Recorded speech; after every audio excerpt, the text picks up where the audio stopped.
अथ प्रथमोऽध्यायः।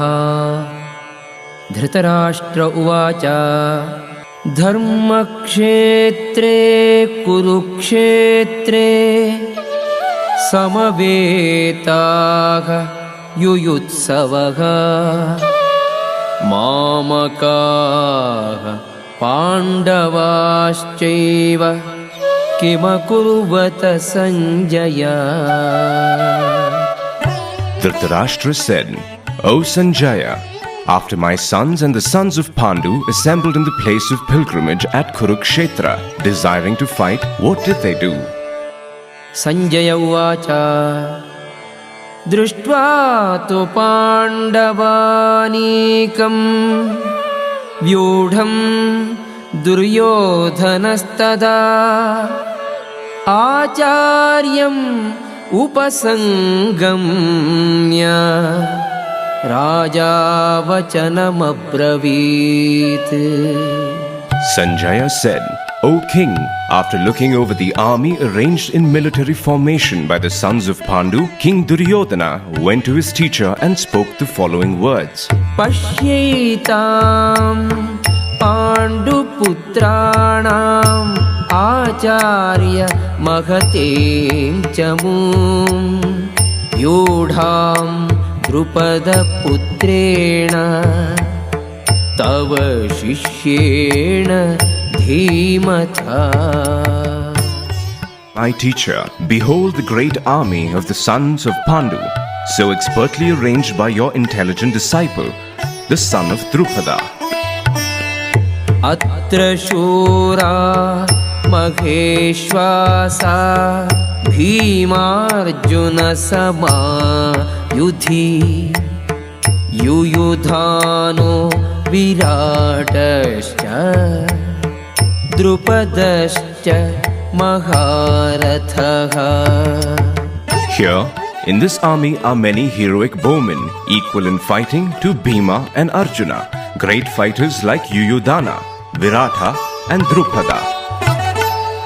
Dhrishtaketuhu Chekitanaha Kashirajascha Viryavan Urujit Kunti Bhojascha Shaibyascha Narapungavaha.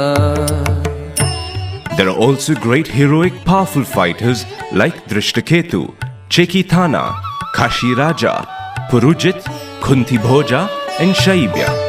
Yudhamalnyuscha Vikranta Uttamojascha Viryavan Saubhadro Draupadeyascha Sarvayeva Maharatha.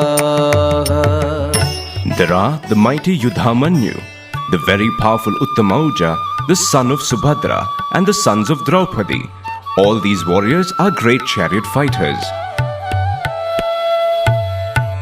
Asmakam tu vishishtaye Tani bodha vijottama Nayaka mama sainyasya Samjnartham tan bravimite. But for your information, O best of the Brahmanas, let me tell you about the captains who are specially qualified to lead my military force. Bhavan Bhishmascha Karnascha Krupascha Samitinjayaha Ashwathama Vikarnascha Saumadattihi Tathaivacha. There are personalities like you, Bhishma, Karna, Kripa, Ashwathama, Vikarna, and the son of Somadatta called Burishrava, who are always victorious in battle. Anyecha Bhavashuraha Madarthe Tyakta Jivitaha Nana Shastra Praharanaha सर्वे युद्धविशारदाः. There are many other heroes who are prepared to lay down their lives for my sake. All of them are well equipped with different kinds of weapons and all are experienced in military science. अपर्याप्तं तदस्माकं बलं भीष्माभिरक्षितम् पर्याप्तं त्विदमेतेषां बलं भीमाभिरक्षितम्. Our strength is immeasurable and we are perfectly protected by grandfather Bhishma, whereas the strength of the Pandavas, carefully protected by Bhima, is limited. अयनेषु च सर्वेषु यथा भागम् अवस्थिताः भीष्ममेवाभिरक्षन्तु भवन्तः सर्व एव हि. All of you must now give full support to grandfather Bhishma as you stand at your respective strategic points of entrance into the phalanx of the army. तस्य संजनयन् हर्षं कुरु वृद्धः पितामहः सिंहनादं विनद्योच्चैः शङ्खं दद्मौ प्रतापवान्. Then Bhishma, the great valiant grandsire of the Kuru dynasty and the grandfather of the fighters, blew his conch shell very loudly, making a sound like the roar of a lion, giving Duryodhana joy. ततः शङ्खाश्च भैर्यश्च पणवानक गोमुखाः सहसैवाभ्यहन्यन्त सशब्दः तुमुलोऽभवत्.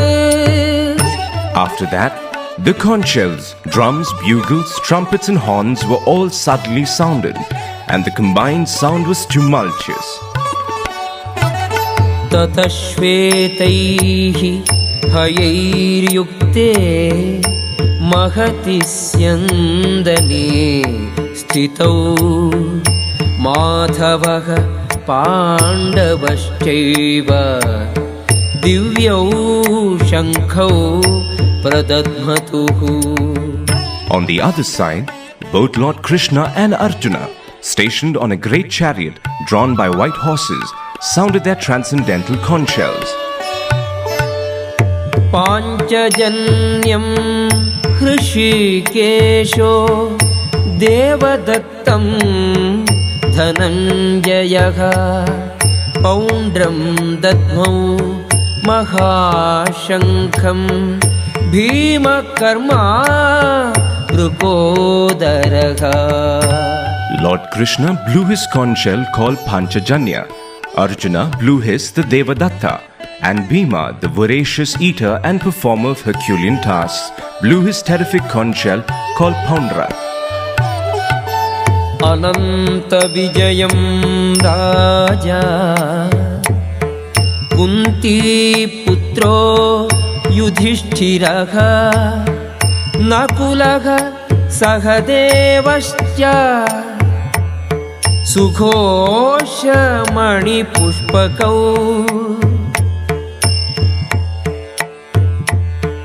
काश्यश्च परमेश्वासः शिखण्डी च महारथः धृष्टद्युम्नो विराटश्च सात्यकिश्च पराजितः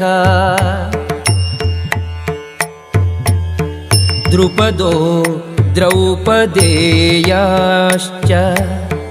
सर्वशः पृथिवीपते सौभद्रश्च महाबाहुः शङ्खान् दद्मुः पृथक् पृथक्. King Yudhishthira, the son of Kunti, blew his conch shell the Ananta Vijaya. and Nakula and Sahadeva blew the Sughosha and Manipushpaka. That great archer, the king of Kashi, the great fighter Shikhandi, Drishtadhyumna, Virata, the unconquerable Satyaki, Drupada, the sons of Draupadi, and the others, O king, such as the mighty armed son of Subhadra, all blew their respective conch shells. सघोषोधार्तराष्ट्राणाम् हृदयानि व्यदारयत् नभश्च पृथिवीं चैव तुमुलो व्यनुनादयन्. The blowing of these different conch shells became uproarious, vibrating both in the sky and on earth. It shattered the hearts of the sons of Dhritarashtra. अथ व्यवस्थितान् दृष्ट्वा धार्तराष्ट्रान् कपिध्वजः प्रवृत्ते शस्त्रसम्पाते धनुरुद्यम्य पाण्डवः हृषीकेशं तदा वाक्यम् इदम् आह महीपते. At that time, Arjuna, the son of Pandu, seated in the chariot bearing the flag marked with Hanuman, took up his bow and prepared to shoot his arrows. O king, after looking at the sons of Dhritarashtra drawn in military array, Arjuna then spoke to Lord Krishna these words. Arjuna uvacha senayorubhayormadhye रथं स्थापयमेच्युता यावदेतान्निरीक्षेऽहं योद्धुकामान् अवस्थितान् कैर्मया सह योद्धव्यम् अस्मिन् रणसमुद्यमे.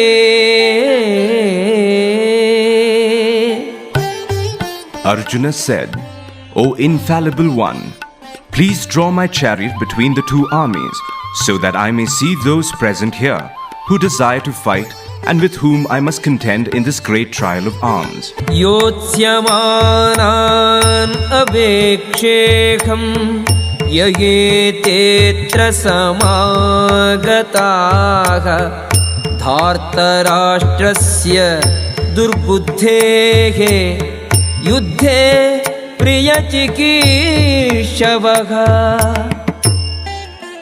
Let me see those who have come here to fight, wishing to please the evil-minded son of Dhritarashtra. Sanjaya uvacha एवमुक्तो हृषीकेशो गुडाकेशेन Bharata सेनयोरुभयोर्मध्ये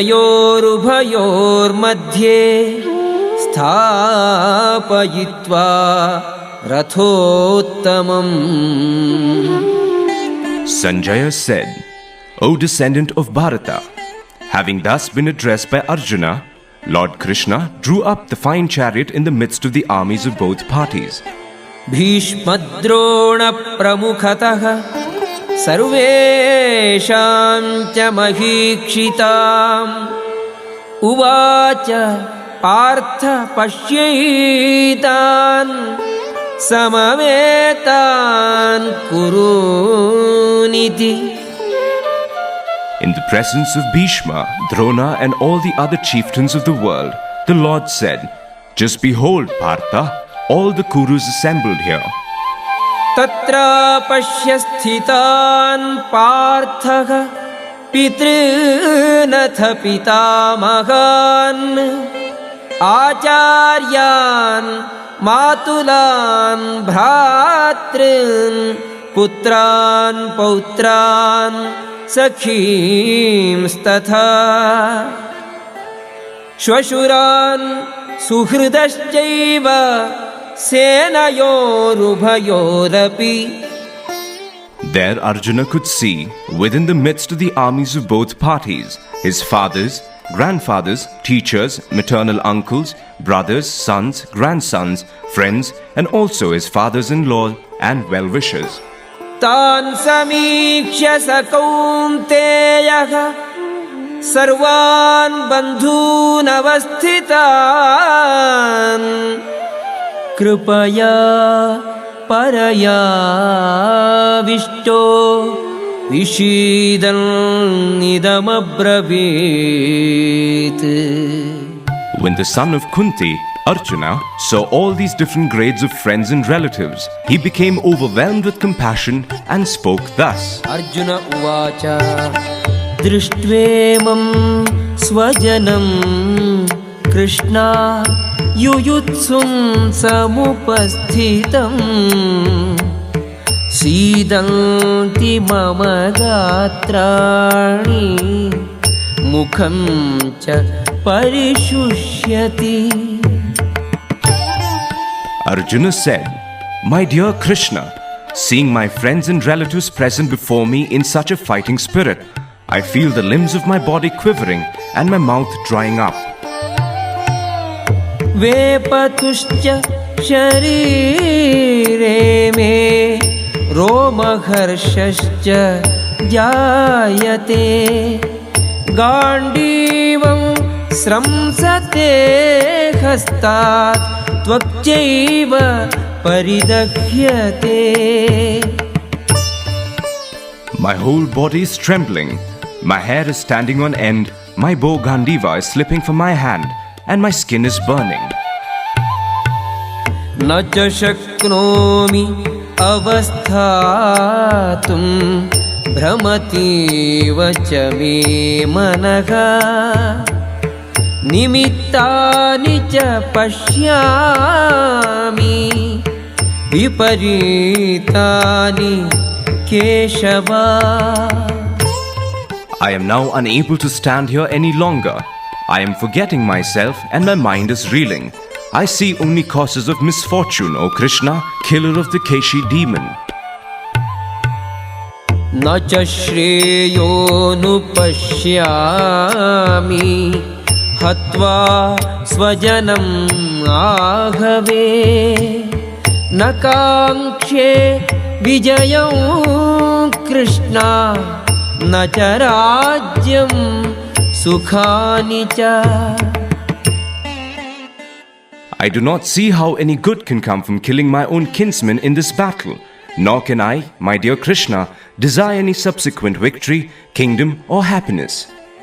किन्नो राज्येन गोविन्द किं भोगैः जीवितेन वा येषामर्थे काङ्क्षितं नो राज्यं भोगाः सुखानि च.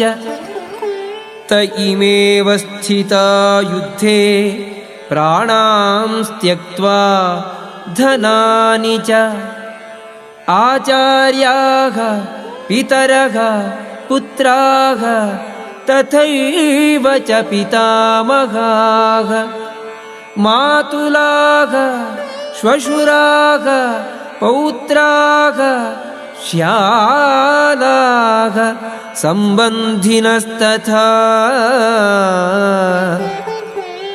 एतान्न हन्तुमिच्छामि घ्नतोऽपि मधुसूदन अपि त्रैलोक्यराज्यस्य हेतोः किं नो मही कृते. निहत्य धार्तराष्ट्रान्नः का प्रीतिः स्यात् Janardan.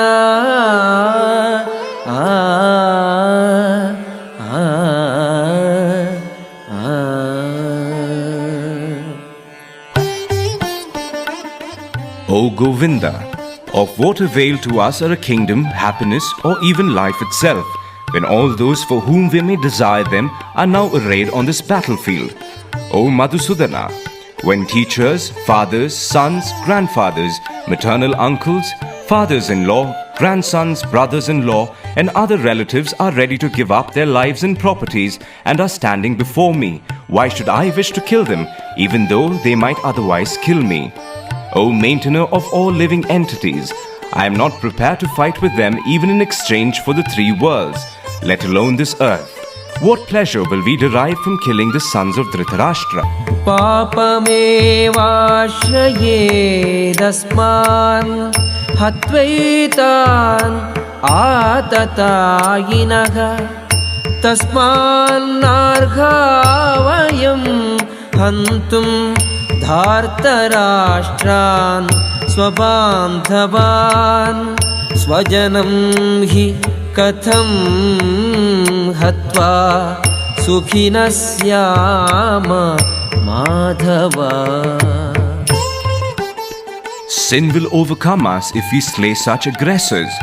Therefore, it is not proper for us to kill the sons of Dhritarashtra and our friends. What should we gain, O Krishna, husband of the goddess of fortune?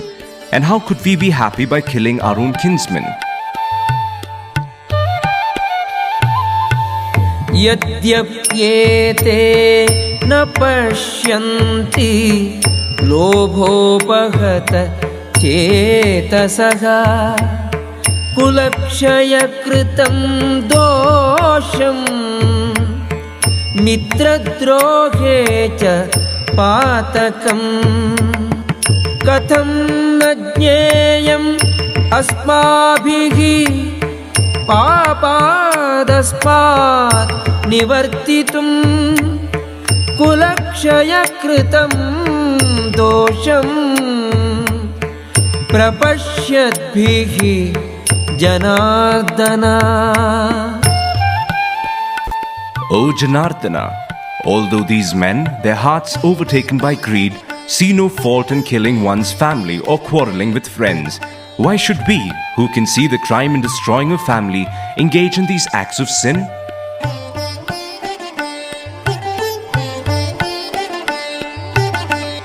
कुलक्षये प्रणश्यन्ति कुलधर्माः सनातनाः धर्मे नष्टे कुलं कृत्स्नम् अधर्मोऽभिभवत्युता. With the destruction of dynasty, the eternal family tradition is vanquished, and thus the rest of the family becomes involved in irreligion.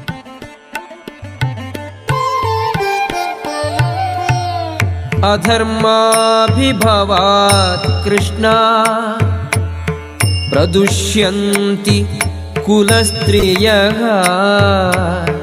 स्त्रीषु दुष्टासु वार्ष्णेय जायते वर्णसंकरः. When irreligion is prominent in the family, O Krishna, the women of the family become polluted, and from the degradation of womanhood, O descendant of Vrishni, comes unwanted progeny. Sankaro narakayaiva kulaghranam kulasya cha patanti pitaro kesham lupta pindodaka kriyaha. An increase of unwanted population certainly causes hellish life both for the family and for those who destroy the family tradition. The ancestors of such corrupt families fall down because the performance for offering them food and water are entirely stopped. Doshairetaihi kulaghranam varnasankarakaihi utsadyante जाति धर्माः कुलधर्माश्च शाश्वताः. By the evil deeds of those who destroy the family tradition and thus give rise to unwanted children, all kinds of community projects and family welfare activities are devastated. Utsanna kuladharmanam manushyanam janardana नरके नियतं वासो भवतीत्यनुशुश्रुमा. O Krishna, maintainer of the people, I have heard by disciplic succession that those who destroy family traditions dwell always in hell. अहो बत महत्पापम् कर्तुं व्यवसिता वयम् यद्राज्यसुखलोभेन हन्तुं स्वजनम् उद्यताः. Alas, how strange it is that we are preparing to commit greatly sinful acts. Driven by the desire to enjoy royal happiness, we are intent on killing our own kinsmen. यदि माम् अप्रतीकारम् अशस्त्रं शस्त्रपाणयः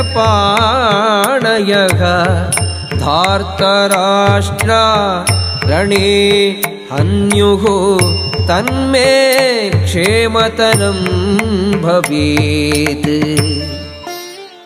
Better for me if the sons of Dhritarashtra, weapons in hand, were to kill me unarmed and unresisting on the battlefield. Sanjaya उवाच एवमुक्त्वार्जुनः सङ्ख्ये रथोपस्थ उपाविशत् विसृज्य सशरं चापम् शोकसंविघ्नमानसः.